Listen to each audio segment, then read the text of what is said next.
Azərbaycanın İndoneziyadakı səfirliyi Cakartada 28 may Müstəqillik Günü münasibətilə rəsmi qəbul təşkil etdi.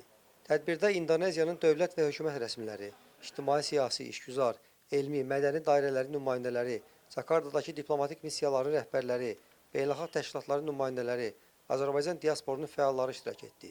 Qonaqlar Ulu Öndər Heydər Əliyevin həyatına, Azərbaycanın, o cümlədən Qarabağın tarixi mədəni irsinə dair fotosərgi ilə tanış oldular.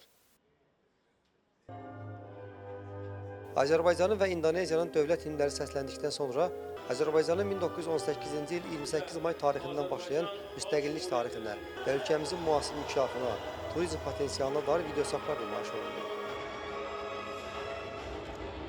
Səfir Ramil Rzayev müsəlman dünyasında ilk dünyəvi demokratik respublika olan Azərbaycan Xalq Cumhuriyyətinin keçdiyi şərəfli yoldan danışdı.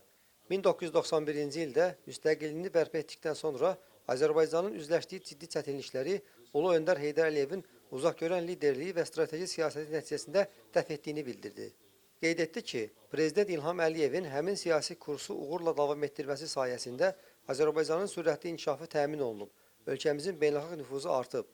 Azərbaycan hazırda regional və qlobal məsələlərdə etibarlı və təşəbbüskar tərəfdaş kimi çıxış edir.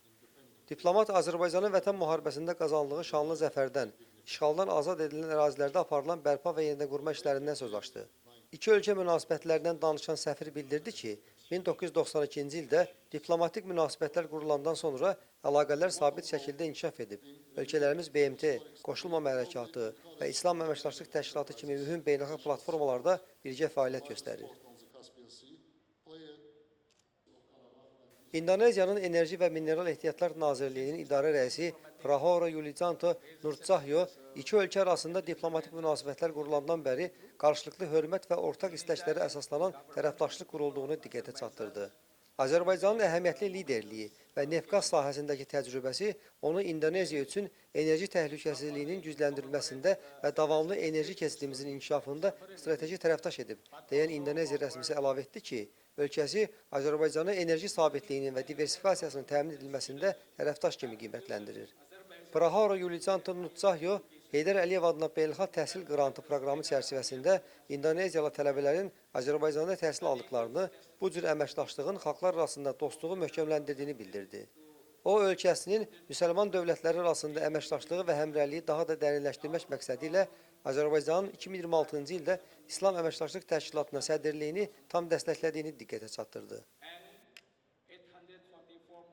For your invitation in inaugurating the Azərbaycanın müstəqilliyinin, azadlığının 107 illik mərasimində iştirak etməkdən məmnunam. Bilirəm ki, Azərbaycan və İndoneziya çox yaxın ölkələrdir. Mən özüm ilk dəfə Azərbaycanda səfərdə olmuşam. Azərbaycanlılar çox mehriban, yaxşı insanlardır. Azərbaycana səfərimdən böyük təəssüratla qayıtdım. İnanıram ki, Azərbaycan-İndoneziya münasibətləri daha da güclənəcək. Biz İndoneziya parlamenti olaraq Azərbaycanla münasibətləri dərinləşdirməyə hazırıq. Azerbaycan dünyaya örnek bir ülke. Demokrasisi, ekonomik gelişmesi, insan kaynakları, hoşgörüsüyle bölgesinde gittikçe gelişen, güçle kuvvetlenen bir ülke. Türkiye açısından baktığımızda malum bizim çok önemli bir sözümüz var.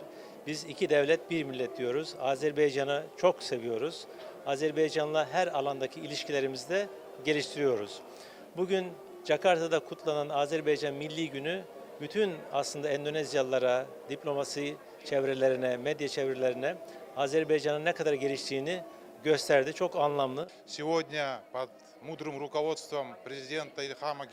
Biz bugün İlham Əliyevin müdrik rəhbərliyi altında Azərbaycanın inkişafının davam etdiyini görürük. İşğaldan azad olunmuş ərazilərdə böyük quruculuq işləri gedir. Biz qardaş Azərbaycan xalqı ilə birlikdə Azərbaycanın yeni uğurlarına sevinirik. Bütün Azərbaycanlı bacı qardaşlarımıza sülh, xoşbəxtlik və tərəqqi arzulayıram. Bugün Jakarta'da Azərbaycan Respublikamızın 107. il müstəqilliyi ilini qeyd etmək böyük şərəf hissidir. Qalib ölkə, inkişaf edən ölkə, günü-gündən ölkəmizin nüfuzu artır. Bu misal olaraq görürük ki, beynəlxalq təşkilatlarda işləyən Azərbaycanlılarımızın da sayı artır. Bu çox bir fəxr edicidir. Doğrudan da bu inkişafı görmək bizim üçün qürur hissidir. Rəsmi qəbul ziyafətlə davam etdi.